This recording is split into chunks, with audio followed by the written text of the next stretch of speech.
उन्होंने कहा कि आखिर ये अवैध कारोबार को हवा कहां से मिलती है।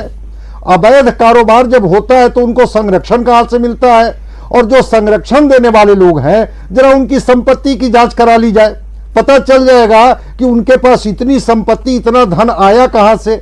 तो सरकार अगर चाहेगी, ठीक बात है कि सरकार तो आयरन हैंडेड चीजों को नियंत्रित करती है। केवल थानेदार को आप सस्पेंड कर देंगे, डिस्चार्ज कर देंगे, इससे शराबबंदी नहीं हो जाएगी।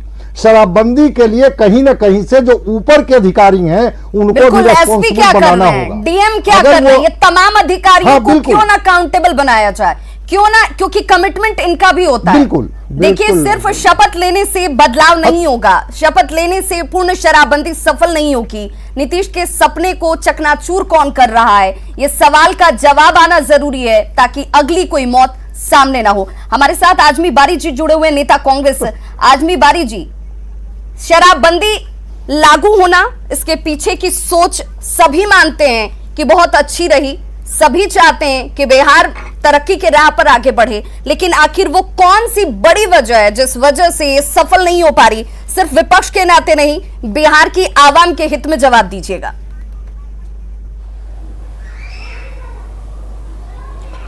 आपने बहुत अच्छी बात कही कि विपक्ष के नाते नहीं। जब शराबबंदी बिहार में लागू हो रही थी उस वक्त विपक्ष के लोगों ने स्वागत किया था। उन्हें आशा नहीं था, उनको आशा ही नहीं, पूर्ण विश्वास था कि ये अच्छा कानून है और आने के बाद इससे सही तरीके से इंप्लीमेंट किया जाएगा तो इसके अच्छे असरात सामने आने लगेंगे। लेकिन विपक्ष के कई लोगों को, क्या सत्ताधारी दल के नेताओं को भी इस बात का गुमान नहीं था कि ये सिर्फ दिखाने के लिए कानून लाया गया है। और बार बार ये कहा जाता है कि महिलाओं को इससे फायदा हुआ है, महिला मेरे पक्ष में आ गई हैं। सच्चाई ये है कि आप जिस थाने की, अभी थाने की बात आ रही थी, हमारे अफसर, रिटायर्ड अफसर बता रहे थे, हम लोग खुद जानते हैं, हम लोग देखा है कि आज के डेट में जैसे पहले शराब बिकती थी उससे ज्यादा आसानी से शराब बिकती है। सिर्फ फर्क यह हो गया कि उसका दाम दुगना देना पड़ता है।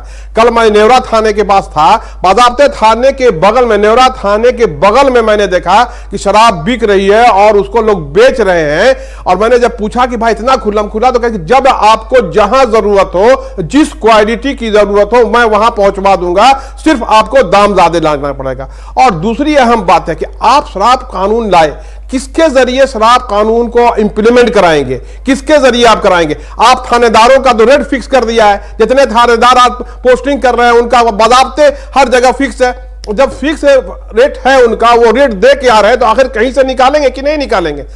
फुलवारी थाने में अभी जिस तरह से शराब बिक रही है, तो हम ये जानना चाहते हैं कि आखिर सक्षम पदाधिकारियों को, सक्षम अफसर के माध्यम से जिला या बिहार क्यों नहीं चलाया जा रहा है? मैं ये जानना चाहता हूं कि आज शराबबंदी के साथ निहोरा यादव जी को विंडो में लाया जाए, निहोरा यादव जी को जरा जवाब देने के लिए विंडो में लाया जाए। मैं चाहूंगी पैनल पे जो भी मौजूद है वो निहोरा यादव को विंडो में लेकर आए। अगर इच्छा सिर्फ दिखाने के लिए और राजनीतिक फायदे के लिए अगर कीजिएगा तो राजनीतिक फायदे के लिए कुछ भी कर सकते हैं, उसके अच्छे परिणाम सामने नहीं आएंगे।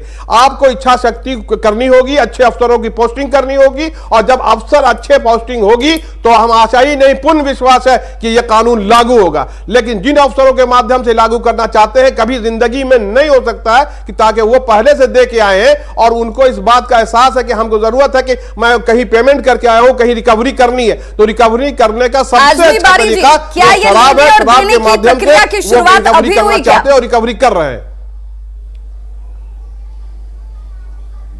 नहीं, बिल्कुल। अगर आज जो आप हर रोज देख रहे हैं, अभी आपका डिबेट चल रहा, नीचे में चल रहा है कि थानेदार से रुपया लूट लिया गया, तो ये लॉ एंड ऑर्डर भी खराब इसी वजह से है कि चूंकि सक्षम पदाधिकारियों को इन्होंने सेंटिंग कर दिया है, लाइन में हाजिर कर दिया है, या घर में सुला के रखे हुए अच्छे अच्छे अफसरों को, अफसर हैं सब लोग, बहुत गंभीर आरोप है। देखिए, ये सिर्फ आरोप के तौर पर मत देखिए, बिहार की आवाम के हित में भी जरा सोच कर देखिए कि क्या सचमुच जो आरोप लग रहे हैं उसमें थोड़ी भी सच्चाई है क्या? अगर थोड़ी भी सच्चाई है तो क्या वैसे अधिकारियों के भरोसे कानून व्यवस्था चलेगी?